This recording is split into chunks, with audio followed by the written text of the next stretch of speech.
Bismillahirrahmanirrahim. Assalamualaikum warahmatullahi wabarakatuh. Asyhadu an la ilaha illallah, asyhadu anna Muhammad Rasulullah. Allahumma sholli ala sayyidina Muhammad wa ala ali sayyidina Muhammad. Kama sholaita ala sayyidina Ibrahim wa ala ali sayyidina Ibrahim. Fil alamina innaka Hamidum Majid. Sebelumnya kita panjatkan dahulu doa kepada Gusti Allah Ingkang Maha Agung untuk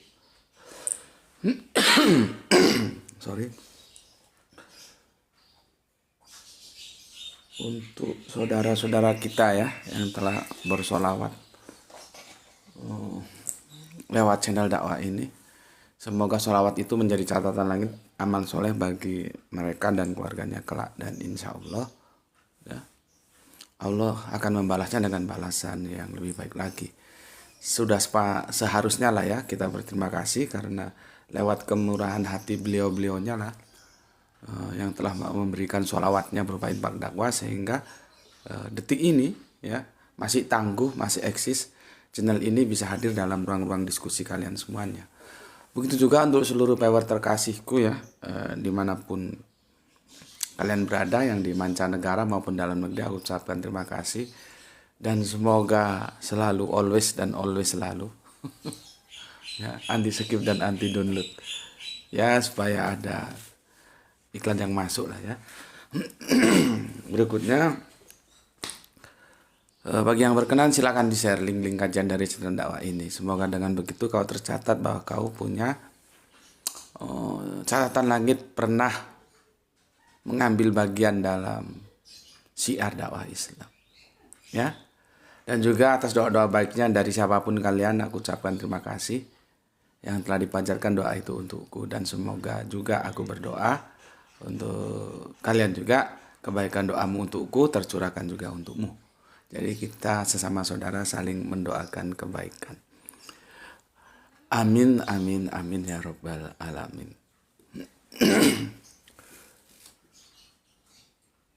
Minum kopi dulu. Bismillahirrahmanirrahim. Cukup panas.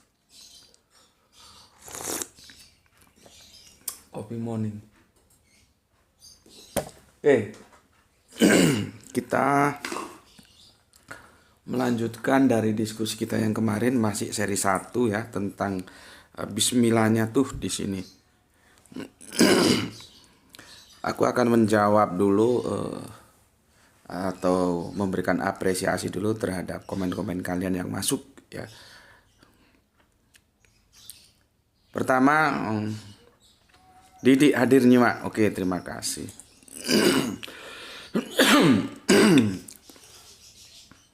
Yang kedua, Halim Rais ya. Assalamualaikum, waalaikumsalam warahmatullahi wabarakatuh. Salam Islam rasional juga, salam Islam rasional untukmu ya, untuk semua keluarga yang ada di Ambon ya. Ambon hadir izin menyimak Tuan Guru. Oke, silahkan ya. Alhamdulillah sudah masuk ke topik kajian terbaru. Terima kasih Tuan Guru untuk kajian sebelumnya, banyak sekali pengetahuan dan ilmu yang saya dapatkan. Semoga perayaan kemerdekaan negara Republik Indonesia yang ke-77 merupakan tanda akan apa yang kita tunggu-tunggu dan nantikan akan segera datang, yaitu persatuan, bukan menunggu dongeng-dongeng yang tidak akan pernah terwujud. Amin, amin ya Rabbal Alamin. Berikutnya, sehat selalu untuk GM, sekeluarga, juga kepada pendukung setia channel ini dimanapun berada. Amin, amin ya Rabbal Alamin. Oke. Terima kasih untuk Kang Mas Halim Rais ya, dan kirim salam untuk semua keluarga yang ada di Ambon. Berikutnya ini Depok ini, Kang Mas kita Rufano Erwin ya. Salam Isra Gus. Oke, salam Isra juga untukmu ya. Depok hadir menyimak kajian yang objektif, akademis, dan membangun kerangka berpikir yang cerdas. Oke, terima kasih untuk Kang Mas Rufano Erwin ya. Depok ternyata banyak ya. Ada 3 kalau nggak 4. Itu Mas Alip itu ya. Mungkin bisa silaturahmi dengan Mas Rufano, itu Depok juga itu. Berikutnya Kang Pepep. Alhamdulillah Gus, dengan menyimak kajian Gus semakin mantap menyongsong hidup. Salam Isra, Bandung, Kota Kembang. Oke, terima kasih untuk Kang Pepet. Alhamdulillah juga ya. Semoga semakin banyak yang tertarik ya menjadi trigger channel ini sehingga kita bisa mengaktualisasikan rasionalitas kita untuk memahami Islam ini ya. Oke, atur nuhun Kang Pepet. Kumaha damang pawartosna Kang Pepet. Berikutnya Dimas itu Dimas. Alhamdulillah Makassar hadir nyimak Tuan Guru, semoga Tuan Guru selalu sehat dan dimudahkan rezekinya. Amin. Salam Islam rasional. Oke, terima kasih juga untuk Dimas itu Dimas yang ada di Makassar ya. Salam untuk semoga keluarga di sana dan terima kasih atas doa baiknya. Semoga kebaikan itu juga ada padamu. Wah, ini bos kita ini ya, Kang Mas Isdianto PPTK dari Sidamane ini ya. Alhamdulillah Gus Sidamane hadir menyimak kajiannya, selalu menunggu setiap kajian, semoga sehat selalu Gus. Oke, terima kasih untuk Kang Mas Isdianto dan keluarga yang ada di Sidamane ya. Berikutnya Wahyu 72. Nah, ini kalau yang ini Wahyu yang Brebes ya. Nanti ada yang Wahyu 99 itu dari Medan. Assalamualaikum, Brebes hadir nyimak Gus. Semoga kita muslim bahagia dunia akhirat. Salam Isra, Islam rasional. Oke. Waalaikumsalam, matur nembah nuwun dan salam Isra juga untukmu. Ini Kang Mas Edi Margono dari Jogja tentang sholat Jumat. Oh. Oke, begini. Aku akan berikan penjelasan tentang sholat Jumat, tapi sejauh yang dipertanyakan saja ya.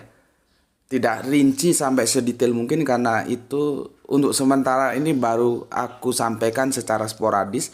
Tidak dalam suatu kajian yang utuh yang menjadi tajuk utama, karena itu aku gunakan dulu untuk men-trigger dulu. Untuk mengajak kalian semua berpikir, oh ternyata begini ya, begitu ya. Supaya nggak kaget. Nanti kalau aku langsung jadikan tajuk kajian utama, kalian terkaget-kaget nanti. Nah, tadi aku katakan setidaknya ini sebagai informasi awal aja dulu lah ya. Oh ternyata tentang sholat Jumat seperti itu ya. Nah, gitu ya. Jadi aku jawab sebuah pertanyaan, insya Allah aku jawab ya, tapi itu tidak rinci. Artinya rinci aku tidak menjelaskan secara holistik. Tidak, bisa parsial dia. Ya. Dan itu pun sejauh yang kalian tanyakan saja ya. Oke, karena ini masih berupa trigger. Dan alhamdulillah ternyata sudah banyak yang tanya, berarti kan ada kepedulian. Oh ternyata begitu ya, gitu ya. Nah, nanti kalau sudah semuanya siap baru kita diskusikan bersama. Ya. Oke, begini dari Kang Mas EM dari Yogyakarta. Tentang sholat Jumat dan sholat duhur yang perlu dipertanyakan. 1. Pernahkah ada riwayat baik yang dianggap sahih atau yang lemah yang menceritakan bahwa Rasulullah dan para khulafa'ur rasyidin melaksanakan sholat Jumat di waktu duha atau di waktu asar? Maka aku jawab pernah ya, pernah dan ada riwayatnya. Cuman aku harus membaca itu hadis ya. Sementara ada di buku 5 yang kemarin. Salah satunya buku yang pertama kan ini ya. Ya aku jawab ada ya. Jadi tinggal milih, karena hadis Nabi jelas yaumul Jum'ah itu 12 jam. Jadi silakan dihitung dari 12 jam yang ada itu. Ya. Oke, yaumul yola, Bu. Nanti kan ada hari Jumat dan ada malam Jumat. Tentunya kalau satu putaran penuh dia 24 jam. Yang Kanjeng Nabi jelaskan itu yaumul Jum'ah. Dan sholat Jum'ah itu ada di yaumulnya, bukan di lailnya. Ya, dan perhatikan pergeseran waktu Islam Yahudi itu sama. Agama Samawi berkali-kali aku katakan pergeseran waktunya itu bergantiannya ada di petang, bukan di malam hari, itu Greenwich.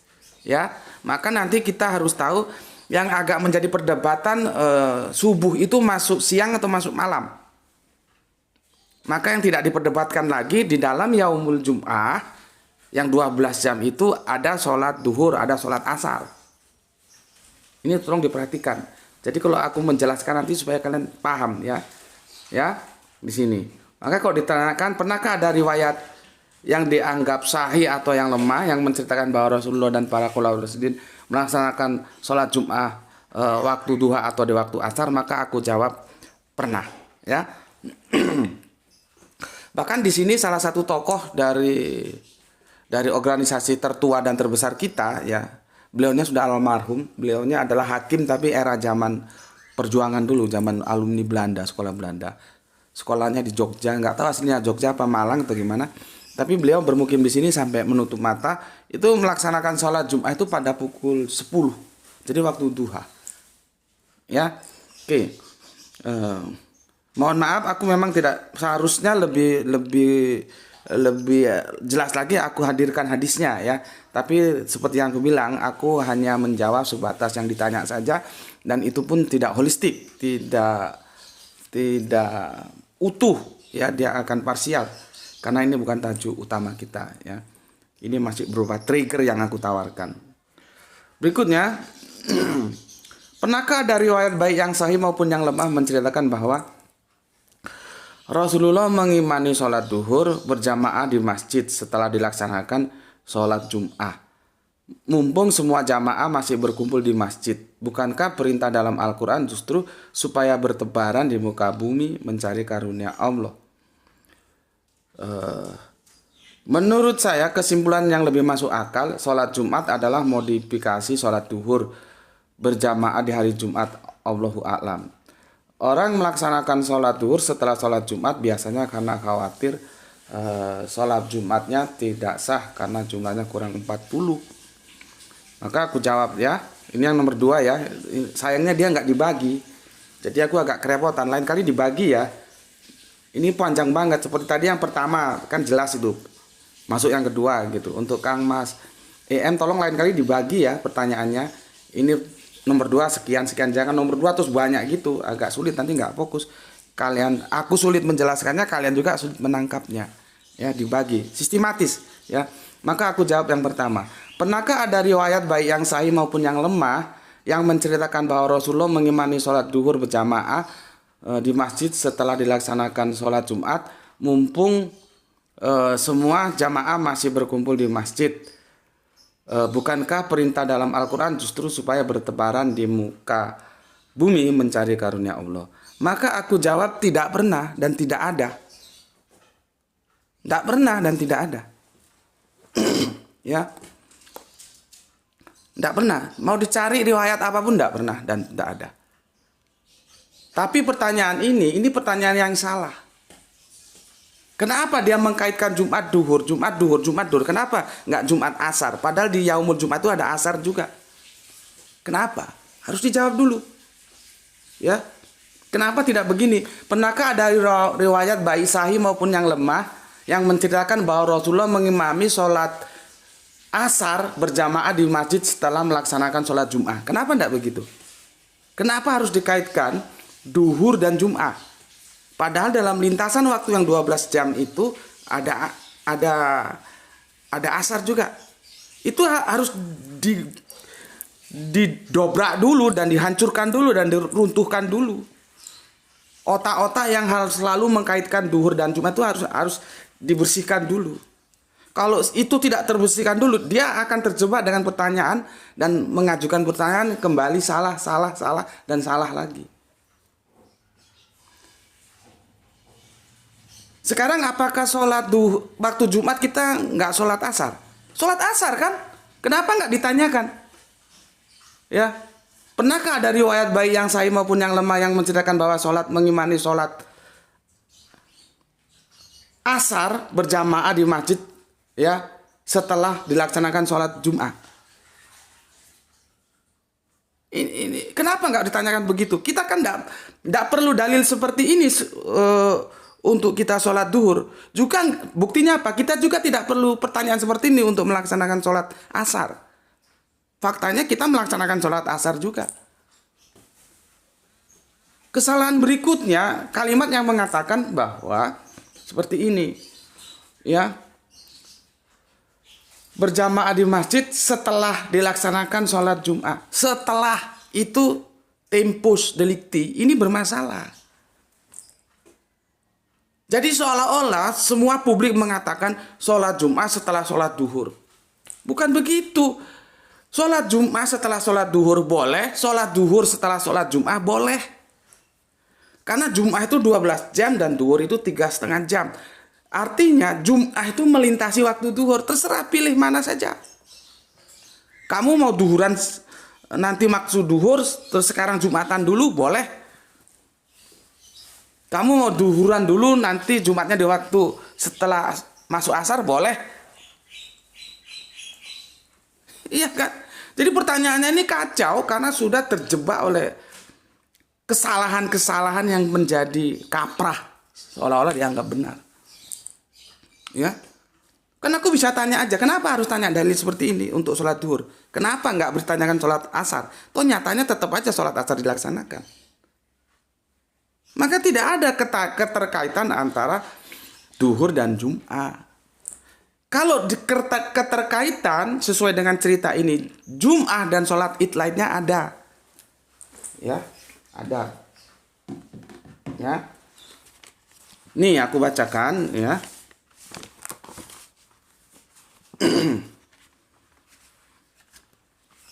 Ini ya. Nih, lihat nih. Ini ya. Oke, aku bacakan. Keterangan dari Iyas bin Abi Romulah Syam'i. Berkata Iyas, saya mengetahui Muawiyah bin Abi Sufyan dan dia tanya kepada Zaid bin Arqam, apakah kamu telah mengetahui beserta Rasulullah Shallallahu Alaihi Wasallam 2 hari raya berkumpul dalam 1 hari? Jawab Zaid, iya. Tanya Muawiyah, bagaimana yang diperbuat? Jawab Zaid, Rasulullah sholat id, ya, kemudian memberikan kemurahan yang kita sebut dengan rukso, pengganti, ya, memberi kemurahan akan sholat Jumat. Maka Rasulullah ngendikan, berucap, barang siapa menghendaki sholat Jumat, maka sholatlah. Nah ini ada. Ketika masih berkumpul jamaah, Kanjeng Nabi mengumumkan, barang siapa menghendaki sholat Jumat, maka sholatlah. Yang tidak menghendaki, ya tidak apa-apa. Karena apa? Karena pada waktu itu berkumpul 2 sholat id. Pada waktu itu, jadi begini kesimpulannya. Apabila pada yaumul Jum'ah, kebetulan yaumul Idul Fitri atau Idul Adha, maka pada hari itu dinamakan kumpul 2 hari raya dalam 1 hari. Maksudnya kumpul 2 sholat id dalam 1 hari, yaitu antara sholat Jum'ah 2 rakaat dan sholat Idul Fitri 2 rakaat, atau sholat Jum'ah 2 rakaat dan sholat Idul Adha 2 rakaat. Maka pada posisi seperti itu kalian boleh memilih karena ada rukso. Ya, boleh melaksanakan sholat Jumat, boleh tidak. Tapi pada saat itu diriwayatkan Kanjeng Nabi tetap melaksanakan sholat Jumat. Tapi yang lain yang rumahnya jauh-jauh boleh pulang. Ini ada karena apa? Dia satu domain sama-sama sholat id. Aku kan sudah bilang kita punya 3 id. Idul Jum'ah, Idul Fitri, Idul Adha. Kalau dengan sholat duhur seperti yang ditanyakan tadi nggak ada. Karena itu lain cerita. Sholat duhur itu masuk ke dalam domain khomsa sholawatin fil yaumin walailatin. Beda-beda domainnya, jangan dicampur. Yang jadi masalah ketika kalian tidak tahu dan kalian mencampur. Maka aku jawab tadi, ada ceritanya. Aku jawab tidak ada. Nggak ada. Ngapain? Ada, memang itu beda-beda kok. Gitu. Maka kalau masih bingung, saranku beginilah. Berpeganganlah terhadap surat An-Nisa 103. Bahwa sholat itu telah ditentukan waktunya. Maka kalau masuk waktunya ya sudah kamu sholat gitu ya. Kalau kamu terlalu ribet karena tajuk ini benar-benar pelik loh. Kalau otak-otak setengah tiang saja lewat. Makanya daripada kamu bingung-bingung, pegang saja Al-Quran surat An-Nisa 103. Apa? Bahwa setiap sholat itu telah ditentukan waktunya. Begitu masuk waktunya kerjakan. Masuk waktunya kerjakan. Masuk waktu Jum'ah sudah kerjakan. Masuk waktu duhur kerjakan. Gitu aja ya. Oke. Mana tadi itu? Bukankah perintah dalam Al-Quran justru supaya bertebaran di muka bumi mencari karunia Allah? Iya benar, disuruh bertebaran. Bukan disuruh kamu sholat duhur lagi. Nggak ada, karena nggak ada hubungannya. Perintahnya sendiri-sendiri, gitu loh. Ya, oke. Menurut saya kesimpulan yang lebih masuk akal sholat Jum'ah adalah modifikasi sholat duhur menurut berjamaah hari Jumat, Allahu a'lam. Ya jelas nggak gitu dong mas. Mana ada sholat kok dimodif-modif. Istri saya sampai tertawa. Sholat itu ya bagaimana Kanjeng Nabi mencontohkan kepada kita, ya sudah kita ikuti gitu loh. Kok dimodif-modif ya ora ono tah. Iya kalau sepeda motor dimodif gitu. Ya. Oke, berikutnya orang melaksanakan sholat duhur setelah sholat Jumat biasanya karena khawatir sholat Jumatnya tidak sah karena jumlah kurangnya dari 40 orang. Ini juga bermasalah mas. Ini perdebatannya di fikih. Kalau Anda mengikuti sebetulnya kan mazhab itu kerangka berpikir ya. Sebetulnya banyak, tapi yang kita paham kan familiar maksudku itu 4 mazhab. Sebetulnya banyak mazhab itu. Kita Asia Tenggara ini kebanyakan Syafi'i. Syafi'i mengatakan 40 orang. Itu kata Syafi'i loh mas. Syafi'i itu manusia, bisa benar bisa salah. Maka kalau pendapatnya Syafi'i ya kita hormati saja. Mau memegang itu ya silakan. Tapi apakah itu benar apa itu salah? Menurut aku itu salah. Karena asbabun nusul surat Jum'ah itu dijelaskan di surat Al-Jum'ah, surat 62 kalau nggak salah. Coba lihat deh. Surat Jum'ah itu surat 62. Surat 62 ya, surat Jum'ah. Ya. Itu begini Mas ceritanya. Ya, ketika itu Kanjeng Nabi sedang khotbah Jum'ah. Ya. Oh ya betul, surat yang ke-62 ya. Asbabun nusulnya begini, khususnya di ayat yang nomor 9 ya. 62 surat 62 ayat nomor 9. Kanjeng Nabi sedang khotbah ya. Ini jamaah banyak. Tiba-tiba datang pedagang. Nggak tahu pedagang itu dari Sam atau dari mana. Dulu kan tidak ada mic. Maka untuk memanggil para pembeli itu rebana. Yang dipukul-pukul rebana gitu loh ya. Kalau sekarang kan ya misalkan seperti orang dagang apa bisa apa halo-halo apakah ya. Dulu nggak ada kan, teknologi belum masuk ke sana. Masih zaman batu lah ya. Maka rebana yang dipukul. Alat musik. Begitu rebana dipukul, itu jamaah berhamburan keluar. Rebutan dagangan. Karena apa? Mau kulaan. Di dalam masjid itu tertinggal tidak lebih 12-an orang cuma. Tetapi apakah Kanjeng Nabi menunggu mereka yang keluar itu masuk? Enggak. Sholat Jumat tetap dilaksanakan. Artinya dia jumlahnya tidak sampai 40 toh Kanjeng Nabi tetap melaksanakan. Aku enggak tahu karena aku enggak bisa tanya. Kalau Imam Syafi'i di hadapanku aku tanya. Atas dasar apa panjenengan menetapkan 40 orang itu? Bahkan kemarin ketika kita dilanda wabah yang 2 tahun itu, aku sholat Jumat sendirian di rumah. Kan? Makanya ini pelik gitu ya. Oke, sudah aku jawab ya. Dan seperti yang aku bilang tadi, aku tidak akan menjawab secara rinci. Ya. Semoga itu bisa menjadi trigger kalian untuk otaknya itu bekerja dan berpikir, berpacu, expand, lebih baik, lebih mendekat kepada Gusti Allah dan Kanjeng Nabi. Ya. Oke. Ini dari Kang Herman Natawijaya. Assalamualaikum Gus. Mungkin yang dimaksud Bapak yang dari Tanah Karo kemarin tentang sholat Jumat dan Duhur itu ada contohnya dari Kanjeng Nabi melaksanakan sholat keduanya itu. Logika dari Gus memang masuk akal. Terima kasih Gus atas pencerahannya. Ini sama seperti tadi. Ya. Karena Bapak itu sudah terjebak antara Jumat dan Duhur. Kenapa kok nggak Jumat dan Asar? Coba. Itu aja jawabanku. Ya, Bapak itu sudah terjebak sama dengan publik terjebak. Padahal tidak ada hubungannya Duhur dengan Jumat. Ya. Oke, berikutnya Fatatang 80. Mantap Gus, luar biasa, ilmu sangat bermanfaat. Oke, terima kasih, semoga bermanfaat dan sampaikan kepada yang lain. Berikutnya soleha kita Gispati yang ada di Palu. Hadir Tuan Guru.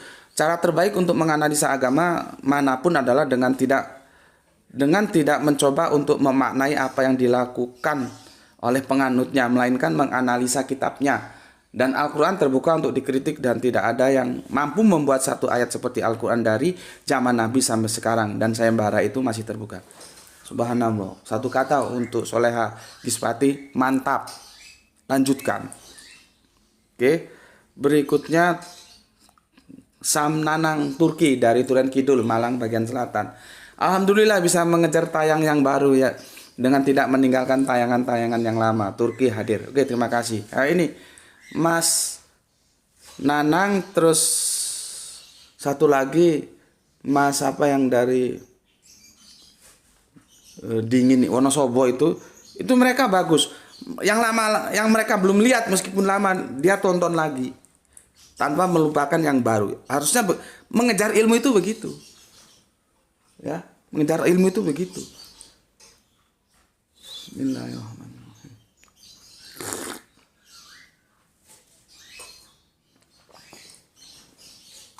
Ya, bisa dicontoh ini. Terima kasih untuk Mas Nanang. Kemudian yang punya Bogor Timur, Abah Gelung, terima kasih. Salam Isra juga untukmu. Kemudian Encik kita, Encik Salahuddin Otman dari Malaysia.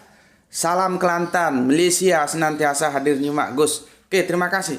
Terima kasih untuk Encik Salahuddin Otman dan salam untuk keluarga di Malaysia. Semoga Encik Salahuddin juga berkenan untuk membagi-bagikan sebagai langkah dakwah. Encik ambil bagian dakwah syiar Islam, ilmu-ilmu yang Encik dapatkan dari channel kajian bersama Gus seperti ini ya. Terima kasih Encik Salahuddin Otman. Semoga Allah memuliakanmu bersama keluarga dan saudara yang ada di Kelantan, Malaysia. Rasional 1, Assalamualaikum. Waalaikumsalam warahmatullahi wabarakatuh. Wonosobo, Gus, salam Isra. Salam Isra juga. Ini Kang Ramadan ya. Kang Nurkolis Brebes hadir nyimak. Salam Islam rasional, Guru. Oke, terima kasih. Ajeng Mega Soleha kita dari Jambi. Assalamualaikum Gus Beti Baru Selengean. Jambi nyimak, salam Islam rasional. Oke, salam juga untukmu dan keluarga yang ada di Jambi. Matur numbah nun Soleha kita Ajeng Mega. Berikutnya Kang Mas Cainko, salam Islam rasional. Borneo kembali hadir. Oke, salam Islam rasional juga untuk semua. Salam untuk keluarga di Borneo. Sahran Gipari menyimak siang. Istilah di sini muncul lagi. Iya, Isra ya, Islam rasional. Terima kasih untuk Sahran Gipari ya. Berikutnya nah ini jagoan kita ini, Juragan Bendungan, Irfan Al-Akbar. Sam Irfan Al-Akbar sekarang posisinya sedang di Kerinci Jambi. Terima kasih. Silakan komunikasi dengan Ajeng tuh juga di Jambi ya. Nanti kalau kamu dikasih kopi ya, setauku sih aku pernah dikirim kopi Jambi itu dia tingkat pahitnya tinggi. Maksudnya cocok untuk yang PKB ya, penggemar kopi berat. Oke, Ikhwan Tamin ya, ini yang punya Tangerang menyimak ya. Oke, semoga kita sehat semua. Amin amin ya rabbal alamin. Kemudian soleha kita Aisyah, Nenek Gaul. Assalamualaikum warahmatullahi wabarakatuh. Waalaikumsalam. Ini soleha kita Aisyah dari Surabaya ya. Kang Kiki PSD ya, Rangkas Bitung, Lebak, Banten. Nyimak, semoga Tuan Guru GM diberikan keberlimpahan rezeki dan kesehatan sekeluarga. Oke, terima kasih. Amin amin amin. Supaya punya rumah, punya studio ya. Terima kasih atas doa-doanya ya. Semoga kebaikan doa itu juga atasmu. Ini muncul lagi. Bapak kita dari Tanah Karo, Bapak Ruwanto Surbakti. Maaf Mas Subandi, menarik soal sholat Jumat ini. Yang saya tanyakan bagaimana posisi perempuan di sini? Apakah kewajibannya sama dengan kaum prianya? Trims. Waduh. Sekilas saja Pak ya. Sekilas saya jelaskan ya, karena kita harus masuk ke Bismillah ini. Udah berapa lama tuh? Ini sudah 29 ya. Apa kita bikin 3 seri aja ini? Kemarin sudah 1 seri ya. Sebentar Pak ya. Bapak harus paham dulu bahwa sholat Jumat itu wajib Pak ya. Itu bisa kita nukil di di surat Al-Jum'ah surat 62 ayat 9. Ya. Jadi aku nggak berani ngomong kalau nggak ada sandaran dalilnya, Pak. Ya.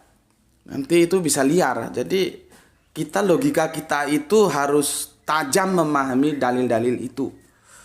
Karena ini kita bicara agama. Kecuali nanti kalau kita berbicara hal-hal yang ijtihadi itu bolehlah, ya. Tapi kalau yang sudah ada qot'inya, kita harus merujuk ke qot'inya, ya. Tidak boleh sembarangan, Pak. Karena kalau aku salah ngomong, Bapak lakukan, aku ikut bertanggung jawab atas kesalahan Bapak. Maka aku harus hati-hati, ya. Nah, sekarang yang perlu aku jelaskan, Bapak harus paham bahwa sholat Jum'ah itu wajib. Sandarannya ada di sholat Jum'ah. Di Quran surat Jum'ah sudah 30 menit, ya. Ada di surat Al-Jum'ah surat 62 ayat yang 9, Pak. Memang di situ tidak ada kata-kata fardu, Pak, ya. Tapi lihat narasinya. Bismillahirrahmanirrahim. Wahai orang-orang yang beriman, apabila telah diseru untuk melaksanakan sholat pada hari Jum'ah, maka segeralah, ya.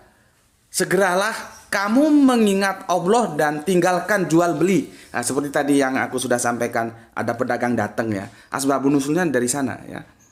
Yang demikian itu lebih baik bagimu jika kamu mengetahui.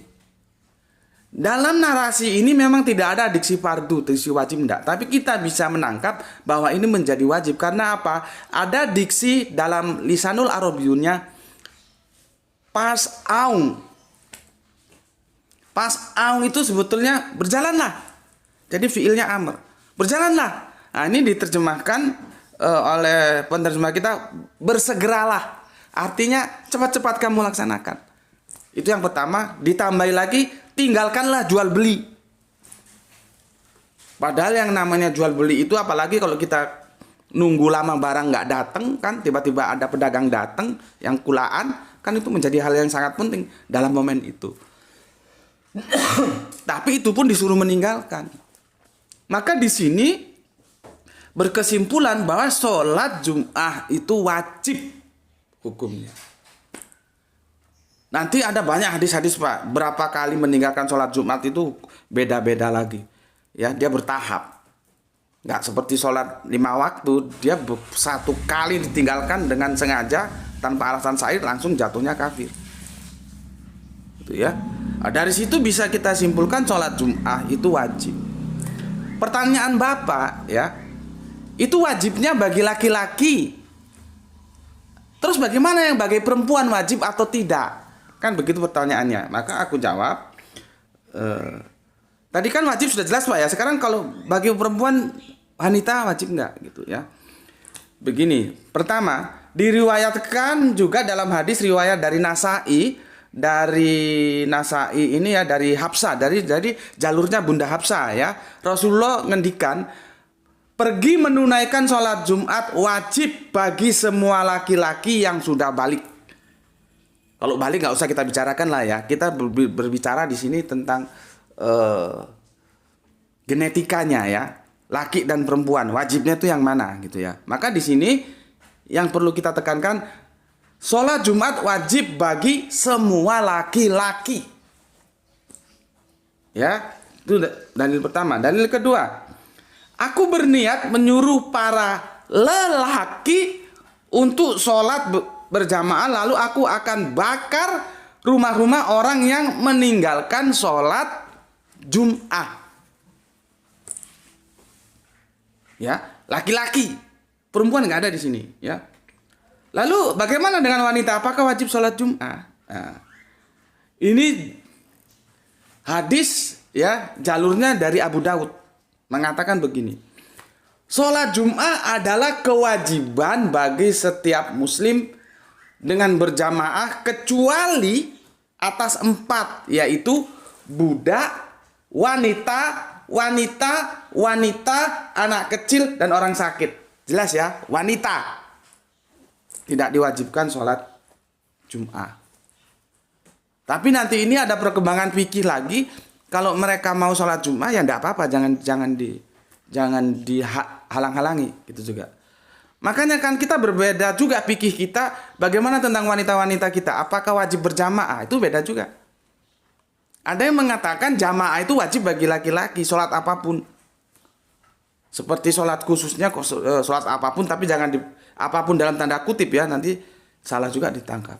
Misalkan sholat duhur, asar, maghrib itu ya, yang Muhammad sholawatin itu wajib berjamaah bagi laki-laki. Jadi begini, bagi kita yang laki-laki yang pakai celana, sholat itu wajib, yang khomsa itu berjamaah juga wajib. Jadi kalau kamu sholat duhur atau kamu sholat asar tapi di rumah, itu hanya kamu menggugurkan kewajiban sholatnya. Tapi kewajiban jamaahmu itu nggak kamu laksanakan. Paham ya? Antara wajibnya sholat, wajibnya berjamaah. Nah sementara wanita itu di rumah. Tetapi ada yang mengatakan kalaupun mereka ke masjid, ke langgar, ke musola, jangan dilarang. Nah itu nanti fikih Pak ya. Memang fikih itu begitu ya. Terjadi pemikiran-pemikiran yang perlu didiskusikan ya. Tapi yang menarik tadi aku baca tentang artikel sholat Jum'ah. Ini ada yang begini Pak. Karena jarang yang seperti ini, apalagi ini di sumber berita yang mainstream ya. Jarang. Ini coba.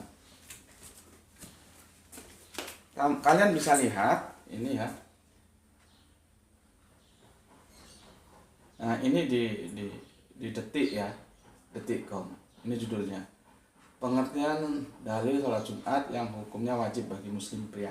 Yang aku kaget ini Pak. Ini aku ambilkan langsung supaya Bapak-bapak mengerti ya. Aku jelas kaget di sini. Nah, yang ini Pak. Ini Pak. Ini Pak. Sholat Jum'ah, ini ya baca ya. Ini ya, nah ini ya. Nah ini, aduh, sebentar. Ini ya. Sholat Jum'ah, ambil berpain deh. Oh, ya.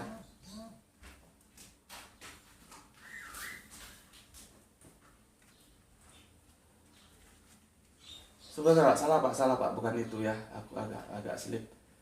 Karena aku udah sebentar aku lihat dulu ya. Sebentar Pak, sebentar.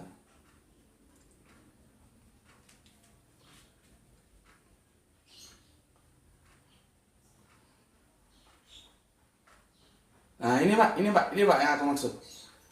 Perhatikan Pak di sini. Ini mainstream loh ya. Ini Detik News ini kan sumber berita mainstream ya. Aku kaget karena seperti ini jarang aku temukan, ini biasanya khusus ini. Makanya aku juga nggak begitu mempublis supaya orang-orang terbiasa dulu. Lihat ini, sholat Jum'ah juga merupakan ibadah yang wajib tersendiri yang bukan pengganti sholat zuhur. Maka niatnya tidak dapat diganti niat sholat niat sholat zuhur bagi mereka yang tidak wajib melaksanakannya, seperti perempuan dan musafir. Nah, dari sini kita nanti ada hadis tersendiri Pak. Selain yang 4 tadi, musafir itu pun tidak wajib sholat Jumat seperti yang aku jelaskan ketika Kanjeng Nabi. Kenapa Kanjeng Nabi ketika dalam perjalanan haji wada itu tidak sholat Jumat? Karena posisinya musafir.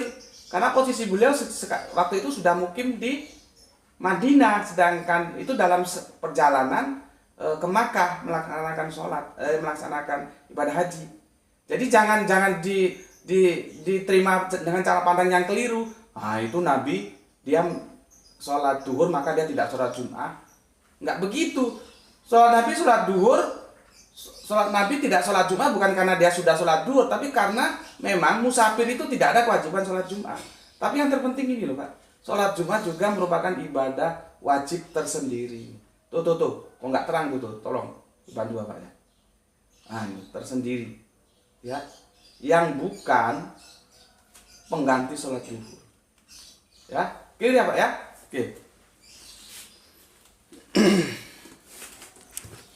Ini aku terima sebagai sesuatu yang surprise karena jarang ada sumber-sumber publik yang menjelaskan seperti ini. Biasanya publik seperti mainstream itu.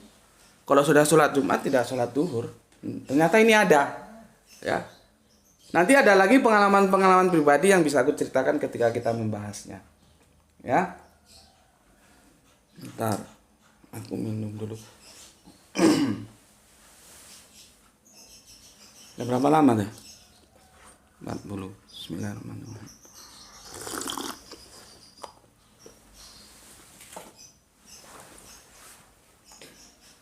Oke, itu Pak Rawanto ya. Jadi tidak ada kewajiban bagi wanita. Kemudian Rincal Wahyu Rembang hadir pertama Gus. Oke, terima kasih. Mantap hadir pertama.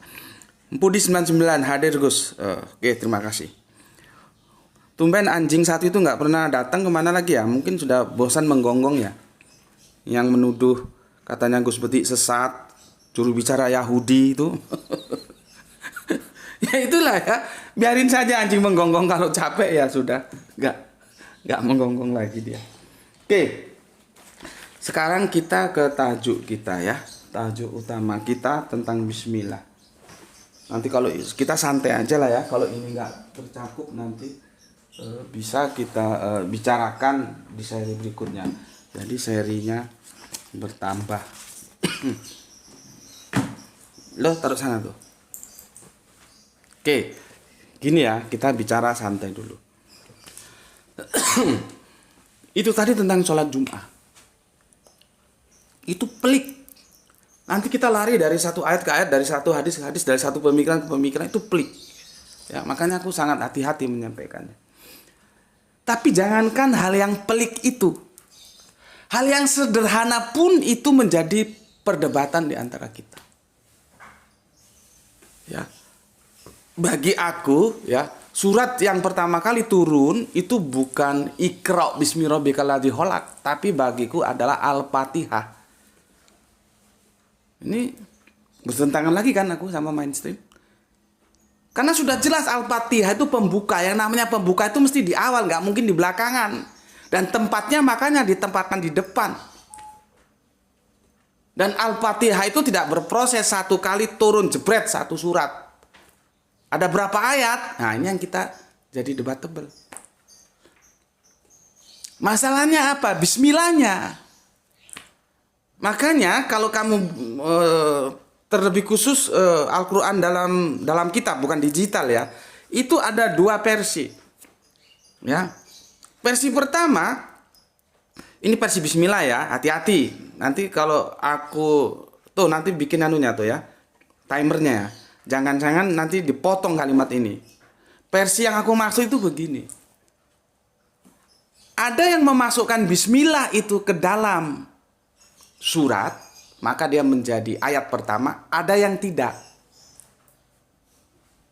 Perdebatannya di sana. Ya. Dari situ kita tahu fungsi bismillah itu dalam Al-Quran. Pertama, dia adalah pengawal surat. Pengawal itu artinya yang mengawali surat-surat itu diawali dengan bismillahirrahmanirrahim, bismillahirrahmanirrahim, bismillahirrahmanirrahim. Ya. Yang menjadi diskusi kita adalah itu ada 114 surat. Maka seharusnya dalam Al-Qur'an itu harus ada 114 bismillah. Tapi faktanya di surat 99 At-Taubah itu bismillahnya kagak ada. Kan itu yang sedang kita diskusikan. Padahal seharusnya ada, karena Al-Quran itu mengunci dia. Karena bismillahnya tidak ada, kemana harus dicari? Padahal suratnya ada 114, maka mau tidak mau bismillahnya tidak boleh kurang, tidak boleh lebih, harus 114. Itu yang aku bilang, makanya nggak bisa sembarangan orang mau ngarang-ngarang Al-Quran. Dia saling mengunci. Ya. Nah, kembali kepada Al-Fatihah. Nanti itu dalam aktualisasi sholat nampak. Coba kalau kamu diimami ya, baca Al-Fatihah itu ada berbagai versi. Padahal itu sederhana banget, cuman bismillah. Dan kan pada dulu ulama-ulama sahabat kan di belakangnya Kanjeng Nabi kan. Kenapa bisa menjadi berbagai macam penafsiran? Karena itulah ruang waktu yang semakin panjang kita perlu kembali ke Al-Quran. Nanti ke hadis. Ya. Jadi ada yang begini. Dia sama sekali disirikan langsung. Alhamdulillahi Rabbil Alamin Ar-Rahmanir Rahim. Ada yang begitu. Jadi sama sekali imam itu tidak kalau kita dengar, makmum dengar, tidak membaca karena kita tidak dengar. Benar-benar disirihkan. Jadi yang didengar makmum hanya langsung alhamdulillahirabbil alamin. Bismillahnya nggak didengar. Ya. Itu pilihan pertama.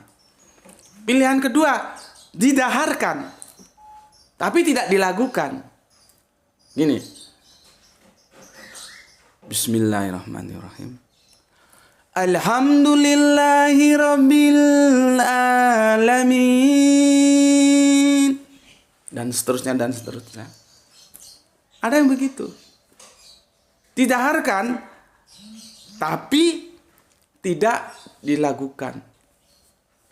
Ada lagi didaharkan, dizaharkan, dan dilakukan. Nah, pilihan-pilihan ini kamu mau pilih yang mana? Itu tentang bismillah. Sederhana kan? Cuman bismillah doang. Itu masalahnya cuman jahar atau sirih bacanya. Itu jadi perdebatan. Itulah fikih. Sementara kita tidak hadir dalam ruang dan waktu saat itu. Kita tidak pernah diimami oleh Kanjeng Nabi seperti bagaimana para sahabat diimami. Maka disitulah kerangka kita mencari kebenaran lewat apa yang ditinggalkan, ya. Data dari Al-Quran dan hadis itu kita kaji di situ, ya. Tapi aku tidak akan bahas itu, ya. Itu hanya sekilas saja menjadi trigger untuk kita bersama. Jangankan masalah Jum'ah, masalah Bismillah itu aja menjadi variasi seperti itu, ya. Nanti tinggal pilih mana terserah. Nah, aku bahas Bismillah, kebetulan kita bahas Bismillah saat ini. Nah, nanti Bismillah itu sebetulnya kamu memilih yang mana? Apakah dia sekedar pengawal surat atau dia masuk ke dalam bagian dari surat itu? Kalau aku memilihnya, Bismillah itu khusus di surat Al-Fatihah dia punya dua fungsi. Fungsi pertama dia sebagai pengawal surat dan dia bagian dari surat itu. Jadi dia termasuk ayat, maka dia dihitung menjadi ayat yang pertama dari Al-Fatihah. Ya, ayat yang pertama. Itu kita bisa lihat penjelasannya di surat Al-Hijr 15:87. Bukakan deh, Bapak biar cepat. Surat Al-Hijr 15:87. Ya. Di sana dijelaskan ada 7 yang berulang-ulang. Ya, ada 7 yang berulang-ulang itu mengarah kepada apa ya? Kepada Al-Fatihah itu. Ya. Jadi begini dikatakan, ya. Surat 15 Al-Hijr ayatnya 87, ya. Dan sungguh kami telah memberikan kepadamu 7 yang berulang-ulang dan Al-Quran yang agung. Jadi 7 yang diulang-ulang. Ini penafsirannya ini kalau orang kritis ini dia akan bertanya. Karena kata dan itu menunjukkan 2 yang berbeda.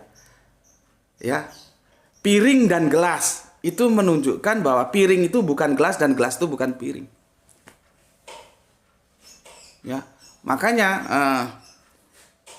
teman-teman Kristen itu perlu belajar tentang kata sambung ketika memahami pada mulanya firman itu bersama-sama dengan Allah dan firman itu adalah Allah. Kata bersama-sama itu menunjukkan 2 yang berbeda. Nah, kalau kamu tidak memahami itu, kamu akan terjerat pemahaman yang keliru sebagaimana teman-teman Kristen keliru memahami Yohanes 1 pasal 1. Di sini ada kata dan, ya. Ya, awalnya itu ya ada waw atomnya itu, dan sungguh kami telah memberikan kepadamu 7 ya ini tekstualnya dulu ya, 7 yang berulang-ulang dan Al-Quran yang agung.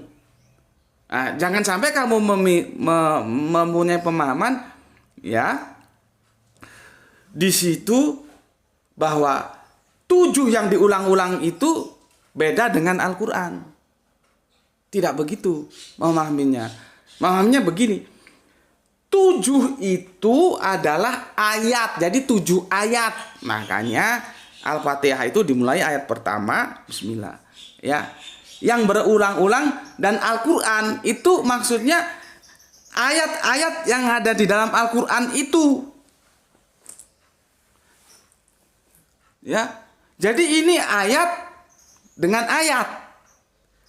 Jadi kamu dikasih 7 ayat dan berapa lagi ya, tinggal ngurangi. Ada 6.236 ayat dikurangi 7 berapa? Dan ayat-ayat yang agung lainnya. Tentunya itu bukan ayat-ayat yang dari yang 7 itu. Karena yang 7 itu dikenal dengan surat Al-Fatihah. Nah, itu semua ada di dalam Al-Quran gitu loh. Ya. Clear ya?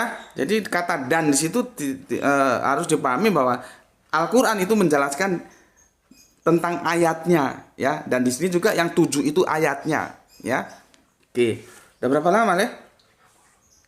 Waduh, sudah 1 jam ya. Kita selesaikan aja, nanti kita bikin ke seri yang ketiga ya. Seri yang ketiga. Nanti kalau kepanjangan bisa banyak protes. Sementara di sini dulu, besok kita langsung masuk ke surat. Sebentar.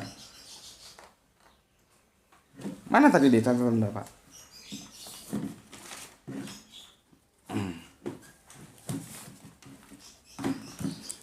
Kita besok masuk ke surat Al-Baqarah ya. Mulai surat yang ke-31 ya, surat Al-Baqarah. Terus surat An-Naml ya, yang ke-27 ya. Nanti kita sekalian pelajari Bismillah itu apa sih gitu loh. Ya. Meskipun itu juga tidak secara eksklusif ya, tidak, hanya untuk sekedar tahu aja dulu Bismillah. Kalau yang kita tahu secara mainstream sih ya, ismi itu nama gitu. Makanya terjemahannya itu bahwa benarkah Allah itu memperkenalkan nama-nama benda kepada Adam? Nah, kalau nama-nama ini apa? Apa efeknya kalau tahu, oh ini gelas, ini piring, ini apa gitu ya. Karena ternyata ismi itu kan dia mengalami polisemi ya, bukan hanya nama artinya gitu. Oke, ya. Terpaksa kita masuk ke sampai seri yang ketiga ya, karena seri kedua ini juga belum tuntas. Itu dulu, Bismillahirrahmanirrahim. Ya, ini akhir pekan. Kalau kamu sedang jalan-jalan, nanti waktu sholat masuk silakan sholat dulu, mampir ya. Kalau kamu sedang makan, ajak makan satu meja yang sama dan dengan makanan sama siapapun yang kamu ajak dalam jalan-jalanmu itu. Ya, jangan kamu merasa lebih hebat dari pembantumu, jangan. Kehebatan kita di mata Allah hanya karena takwa. Hanya kebetulan kamu sama Allah itu diberi kelebihan rezeki gitu. Ya, beri contoh yang baik kepada yang lain. Sehingga kalau orang lain lihat kan, ini di tempat publik kan, oh orang Islam begitu ya. Sesibuk apapun, seramai apapun yang dikunjunginya, begitu waktu sholat mereka sholat. Oh orang Islam begitu ya, ketika makan gak peduli itu supir, gak peduli itu babysitter, diajak makan bareng-bareng gitu. Jadi berdakwah itu juga dengan cara seperti itu ya. Sehingga orang tahu dari mana mulianya Islam. Kalau kamu biang kerok, kamu kurang ajar ya, orang nggak tertarik nanti. Meskipun sebetulnya untuk melihat agama itu tidak dari orangnya, harus masuk ke ajarannya. Cuman kan publik kebiasaannya begitu, dan itu sebetulnya salah. Ya. Nah, supaya tidak terjadi kalau kamu orang Islam, misalkan sedang asik dengan duniamu, wisata kemana, kayak ke apa, kayak sama anakmu, sama istrimu, sama tetek bengekmu, begitu masuk waktu sholat, laksanakan sholat dulu. Begitu kamu ketika makan, ajak makan satu meja yang sama dengan makanan yang sama. dari apa yang kamu makan. Ya.